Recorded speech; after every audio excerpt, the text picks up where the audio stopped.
Deep work itself is a skill that has to be trained. But by doing that and really being conscious to maximize the pleasure of each part of the breath cycle, I'm there with my breath, I'm there with the pleasure of just breathing. We have no gene for science. Science is an acquired taste. Yeah, you gotta sit down and have butt power. You gotta sit down and sweat blood sometimes. It really is much more like playing the guitar, that if you haven't been practicing, you shouldn't expect that's gonna sound very good.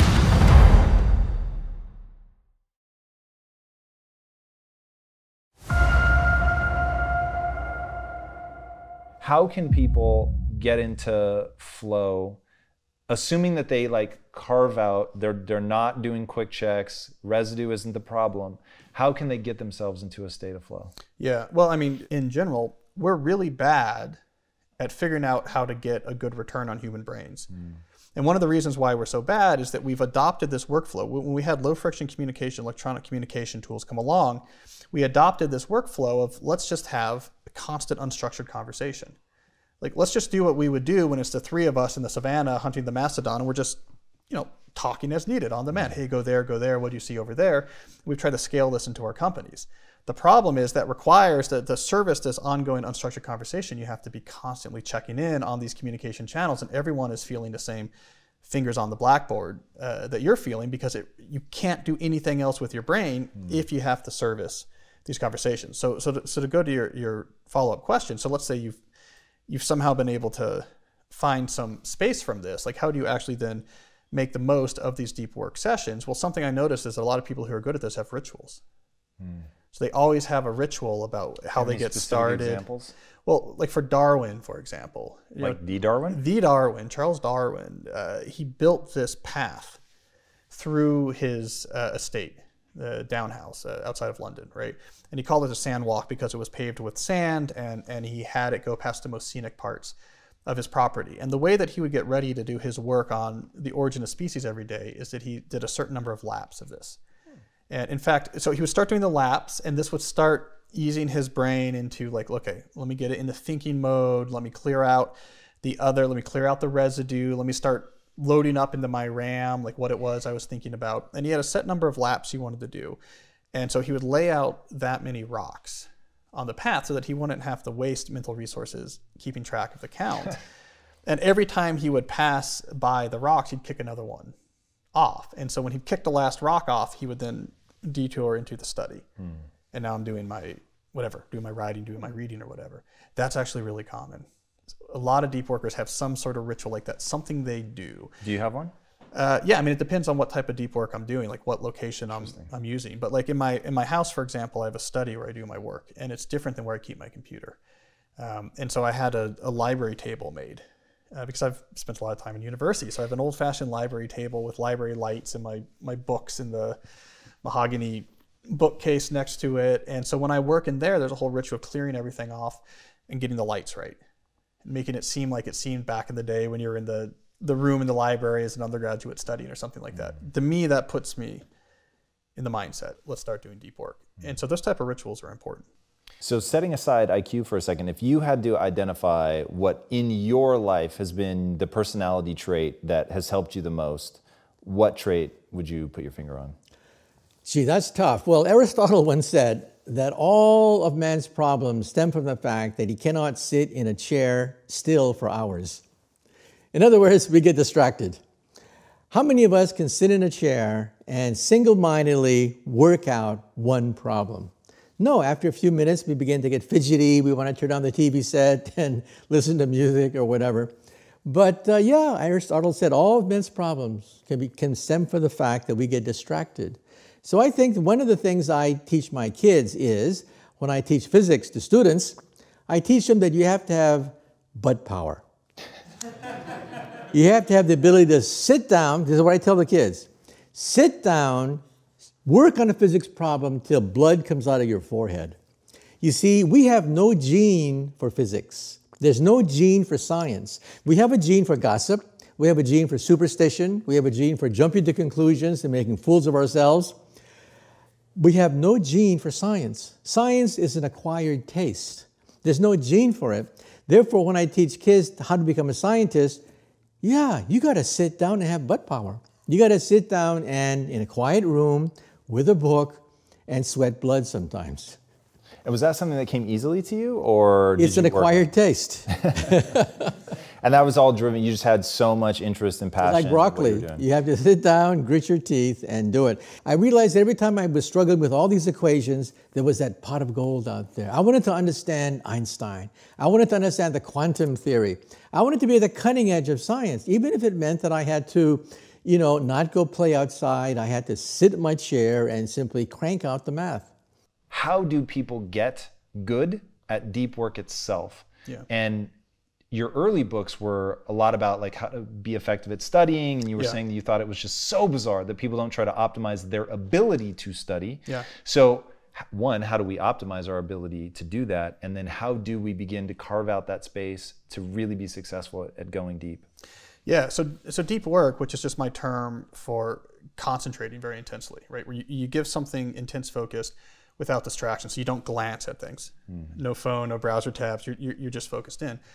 This skill is essentially the answer to the question that my readers had about So Good They Can't Ignore You, which was, okay, how do I become so good I can't be ignored? And in a lot of fields, this ability to concentrate very intensely, first of all, that's necessary for deliberate practice. Deliberate practice requires you to be in a state of deep work. And deep work is also just what allows you to produce very effectively. If you want to use your skills to produce high quality work, you want to produce it at a high quantity per time spent, very concentrated effort is what's important. But what I discovered working on that book is that it's a skill that has to be trained. So it's a little bit circular. If you're good at deep work, you can pick up skills very quickly. But deep work itself is a skill that has to be trained, which a lot of people think of it more like a habit, like flossing their teeth, right? I know how to do deep work. I just don't do enough of it, but it really is trained. It really is much more like playing the guitar, that if you haven't been practicing, you shouldn't expect that's going to sound very good. Meditation is one of the most important things that I've added to my daily routine. I'm not joking when I say that, I always say it saved my life. That's probably a bit of hyperbole, but whoa, did it keep me from getting myself into real emotional trouble in the hardest periods of my life and the most stressful, where there was the most on the line. It was so comforting to know that I was never more than 45 minutes away from total equanimity.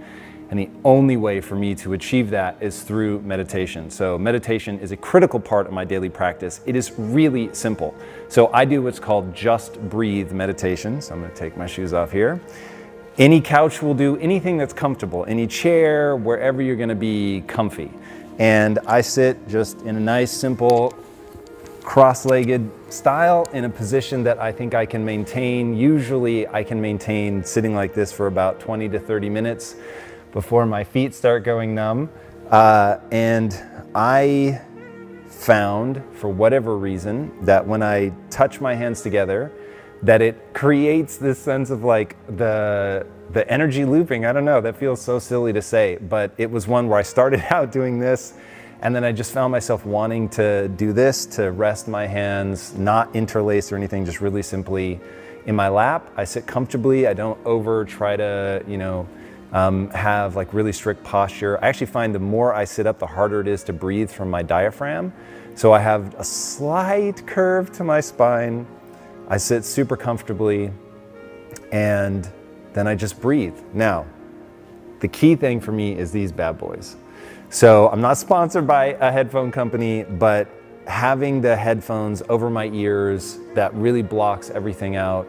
I listen to the sounds of nature. So I'll either do, if it's a rainy day outside, I'll do a thunderstorm. If it's a nice day outside, I'll do the sound of waves crashing. If it's really early, and so I sort of get to pick what kind of day, I'll usually do a thunderstorm. There's something about the thunderstorm that I find really locks me in. And I think it's because the actual sound of the thunder comes at random intervals.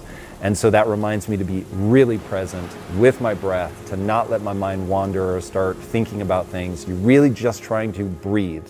I do a simple 4-part cycle that I learned from Mark Divine. I do it differently than he does. What he does is a 4 equal parts breath. So you do an inhale hold, an exhale, and an exhale hold. And I found that by trying to make those 4 equal parts, which is known as box breathing, that I felt a little out of breath, which was not making me relax.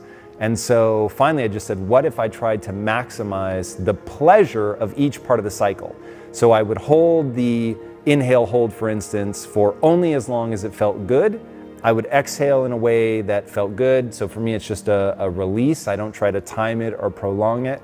And then I found, for whatever reason, the exhale hold was actually the most pleasurable part of the cycle. So on the inhale, I might only hold, I don't know, 4 seconds, 3 or 4 seconds. It's really quite brief. But on the exhale, I found myself holding for 10, 15 seconds. And again, I would just start breathing again the moment it stopped being pleasurable to hold that exhale. And by doing that, and so the length of time may vary as I'm doing the meditation, but by doing that and really being conscious to maximize the pleasure of each part of the breath cycle, then my mind isn't wandering. I'm there with my breath. I'm there with the pleasure of just breathing. And by doing that, sometimes if my mind is really going crazy, it might take me 5 or 10 minutes to get into a zone. When I first started and my life was incredibly stressful, like I said, it could take up to 45 minutes for me to finally get lost in my breath. But the fact that I knew that if I just sat there long enough, doing that, just bringing my thoughts back to the breath, every time they would wander, back to the breath, nothing complicated about it, that I was good. All right, everybody. One of the most important things that you are ever going to do in your routine is to get your diet right. I think that this, outside of having a loving relationship with my wife, I think my diet is the most important thing that I do. And focusing on loving relationships, diet, and sleep, like those are gonna be your top 3 things.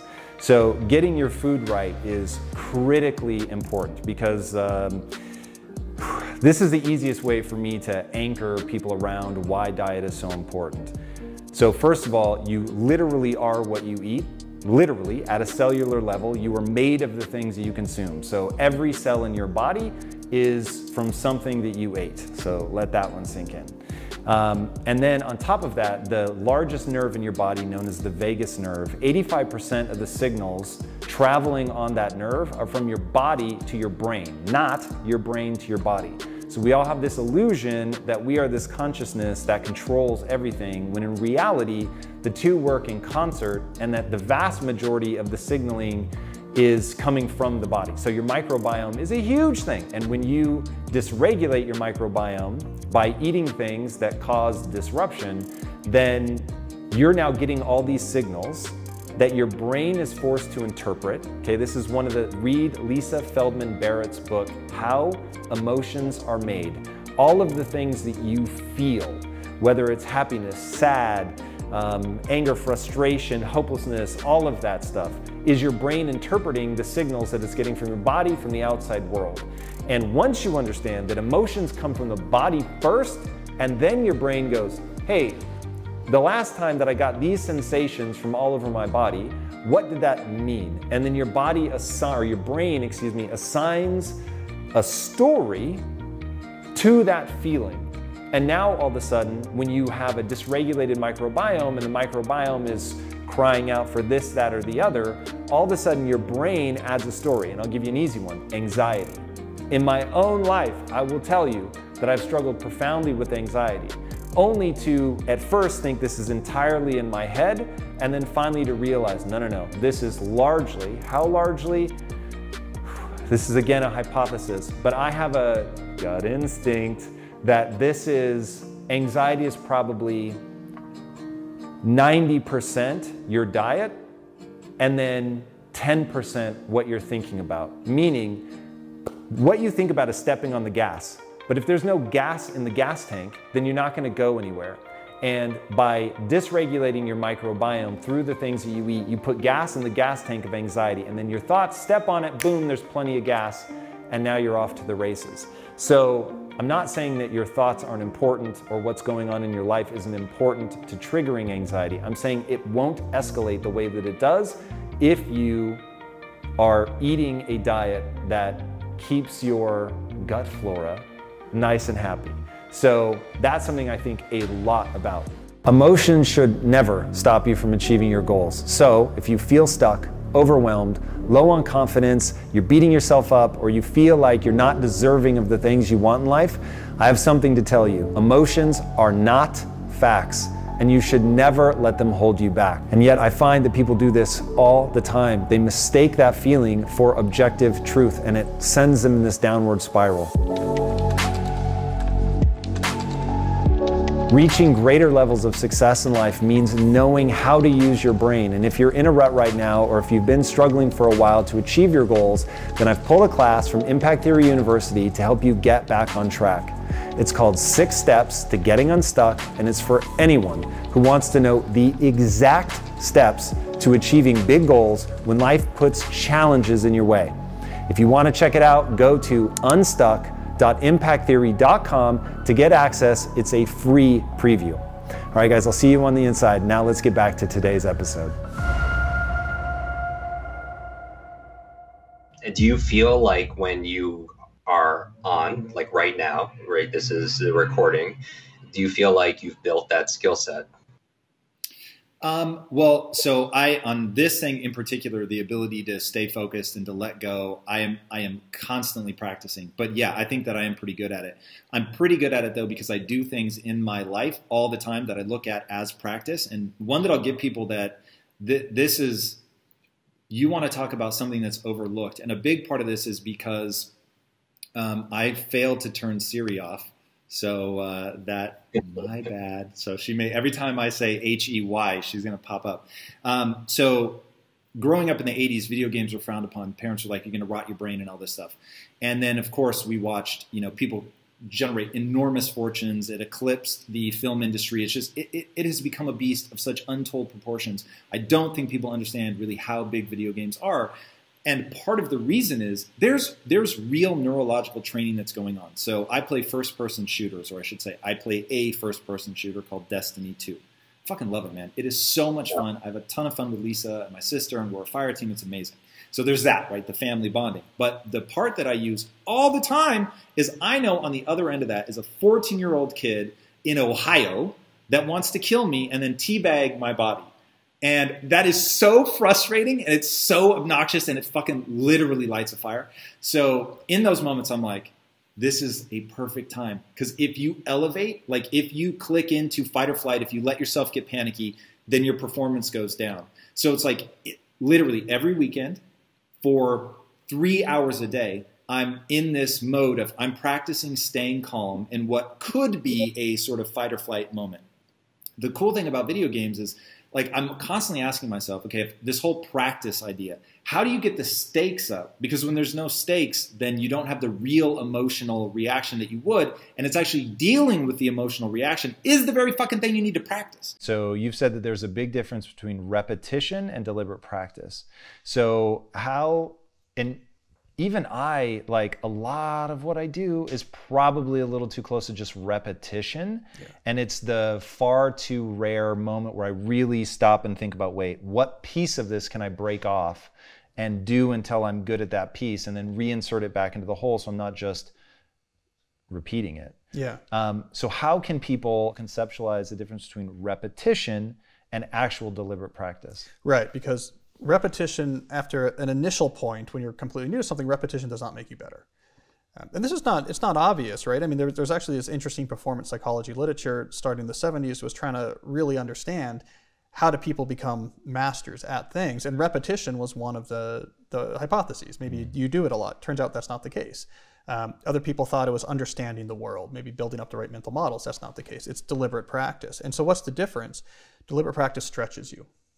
You stretch yourself past where you're comfortable with just like you do with a muscle, right? You have to tire out the muscle, exhausted if you're gonna get growth, right? But it's very uncomfortable. Stretching is uncomfortable, and that's why people don't do it. But like when I was trying to upgrade my writing, so my first 3 books I wrote as a student, and they were student advice books, paperback, and I wanted to be an idea book, hardcover idea book writer. I kind of went out into the wilderness for a while and said, I have to get better at writing. And what I was discovering was like just writing on my blog, for example, wasn't stretching me enough. And so I said, I'm going to write for magazines. I found a magazine where, you know, they paid for commissions and there was an editor who was going to accept or reject it. So now I could deliberately practice. I had the stretch to try to get my assignments accepted and published, you know, by this magazine, right? It wasn't just repeating what I was doing before. Now I was trying to stretch myself, and I did that for a year, and it made a big difference. And so that's deliberate practice. Speaking was always the thing that I got early wins in. So even when I was young, I was able to talk fairly rapidly, but ultimately you're getting to the point where you've maxed out your natural ability and now you're trying to push it, you're trying to go beyond.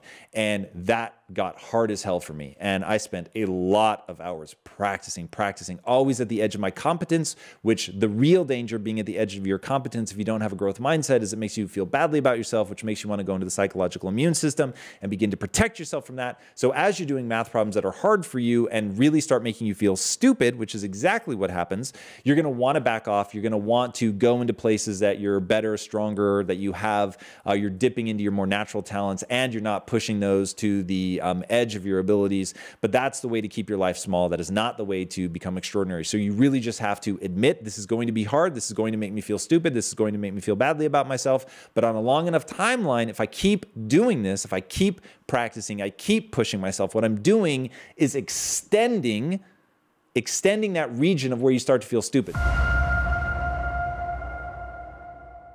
So is it kind of like meditation where I'm learning to extend those periods of time where I'm able to focus, or what is at work? Right. Well, it's a very unnatural activity, actually. So giving sustained concentration, doing deep thinking, is not something that has a long evolutionary history. And so it's actually really the invention of the rented word in particular that helped make the ability to think deeply more widespread. Did you say the rented word? The written word. That makes a lot more sense. Yeah, well, because reading itself, right, is also a very unnatural activity, and it requires an incredible amount of training to basically get your brain able to do this activity that we didn't evolve to do. But what you get out of doing reading is that your mind becomes comfortable with this very unnatural activity of keeping intense focus on something, right? So in some sense, it's not something that we were evolved to do. And so if we don't practice it, our mind wants to do what it did in the Paleolithic savannah. What's going on? Like, I want to survey. Is there like a mastodon over there? Is there like my tribe member in trouble over there? Except for now, is there someone on Twitter? Is there someone? But it's the same, that's that same instinct. And so it's something that has to be practiced. We used to get this practice sort of in our schooling, right? Because when you're going through college, for example, before we had, let's say, wireless internet or cell phones, it was just a lot of time in a library. And it was you and a book.